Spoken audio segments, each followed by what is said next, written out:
بسم اللہ الرحمن الرحیم۔ السلام علیکم ورحمۃ اللہ وبرکاتہ۔ میں رحمۃ اللہ بلو گودری آج یہ سناؤں گا۔ سنیے۔ جب غار ثور میں پہنچنے کے لیے پہاڑ پر چڑھنے کا وقت تھا تو نبی اکرم صلی اللہ علیہ وسلم کے پاؤں کے نیچے لگاتار آگ کی بل پر اوپر چڑھ رہا تھا، پوری پاؤں نہیں لگ رہا تھا۔ اس طرح چڑھنے کا مقصد یہ تھا کہ قدموں کے نشان نہ لگے، تاکہ دشمن کی قدموں کو نشانی دیکھ کر پیچھے نہ آ جائے۔ جب صدیق اکبر رضی اللہ عنہ نے یہ دیکھا تو محبوب زمین پر پوری پاؤں نہیں لگا رہا ہے، پکا نیچے کر رہا ہے، تو آپ صلی اللہ علیہ وسلم سے عرض کیا، اے اللہ کے محبوب ابو بکر حاضر، مہربانی فرمائے آپ میری کندھے پر سوار ہو جائیں۔ چنانچہ نبی اکرم کندھوں پر سوار ہوا تو نبی اکرم کو لے کر غار تک پہنچا۔ تو مشق محبت یہ داستان بھی عجیب ہے۔ غار ثور میں جس سوراخ پر سیدنا حضرت ابو بکر پاؤں رکھا ہوا تھا، اس میں ایک سام تھا۔ اس نے حضرت ابو بکر کی پاؤں پر کاٹ لیا۔ جیسے ہی سام کاٹا تو حضرت ابو بکر کو تکلیف ہوا، زہریلا کا اثر کیا۔ عذاب کی وجہ سے آنکھ سے آنسو نکل گیا۔ یہ سعادت بھی اللہ نے حضرت ابو بکر صدیق کو دیا تھا۔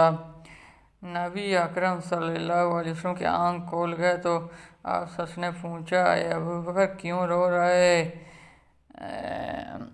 رحمۃ اللہ علیہ، میری گود میں اس حال میں بھی روتے ہیں، کیا وجہ ہے؟ سیدنا ابو بکر نے آنکھ آنسو تھا بتا دے کہ اے اللہ کے محبوب، میری پاؤں کے سوراخ پر کسی نے موذی چیز نے پاؤں پر کاٹ لیا ہے، جس کی زہر کی وجہ سے آنسو نکل آیا ہے۔ آنسو بھی گرنے تو کہا۔ نبی اسلم چہرہ انور پر گر گیا۔ کسی شاعر نے مضمون بیان دیا کہ سبحان اللہ، سیدنا حضرت ابو بکر کا آنسو چشمے میری آقا حضور رخسار گلاب پر مانا تھا۔ پوچھا، ابو بکر کیوں رو رہا ہے؟ عرض کیا، اللہ کے نبی، اس زہر کی وجہ سے تکلیف زیادہ ہے، رو رہا ہوں۔ چنانچہ تاجر مدینہ سردار بکر موجان سیدنا محمد صلی اللہ علیہ وسلم اپنے مبارک اس زخم کے اوپر لگائے، جس کی وجہ سے تکلیف بھی جاتے رہا اور زخم بھی ٹھیک ہو گیا۔ 3 روز کے بعد غار ثور سے نکل کر مدینہ کی طرف روانہ ہوا تو نبی اکرم صلی اللہ علیہ وسلم نے دیکھا کہ ابو بکر کبھی پیچھے چلتے، کبھی دائیں کبھی بائیں۔ فرمایا، ابو بکر کیا معاملہ ہے؟ عرض کیا، اے اللہ کے محبوب، جب پیچھے چلتا ہوں تو ڈر لگتا ہے کہ دشمن کہیں دائیں سے نہ آ جائے، ادھورا چلتا جاتا ہوں تو پھر ڈر لگتا ہے کہ کہیں بائیں سے حملہ نہ ہو لگ جاتا ہے کہ جس طرح شمس کے چکر لگا ہو جاتا ہے۔ ایک عاشق صادق اپنے محبوب کی گردوں کا چکر لگا رہے تھے۔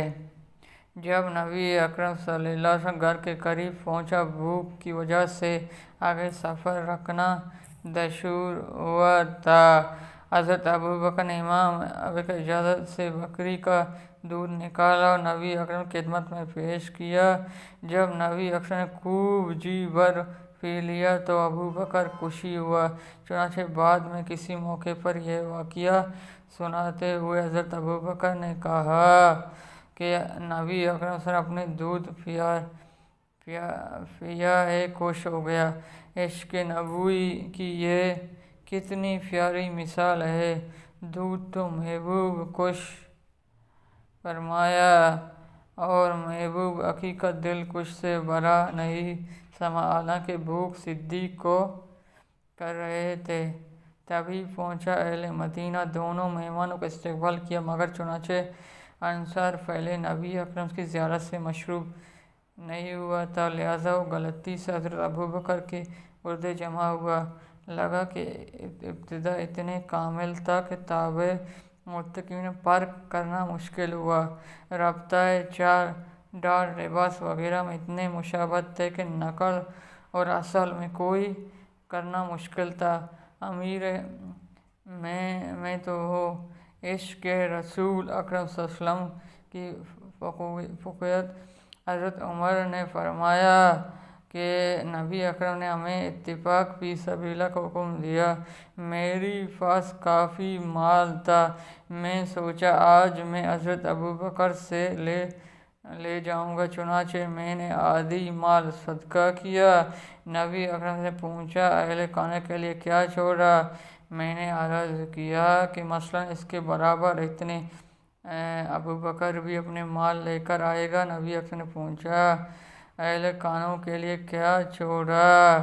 تو اللہ اور اس کے رسول کو یہ سن کر حضرت عمر نے کہا اللہم میں تمہاری ساتھی کسی چیز سے مقابلہ نہ کروں گا۔ یہ کیسا لگا؟ اچھا لگا میرا چینل کو سبسکرائب کریں، لائک کریں، شیئر کریں، بیل آئیکن کی بٹن دبائیں۔ ابھی مجھے اجازت دیجیے، اللہ حافظ۔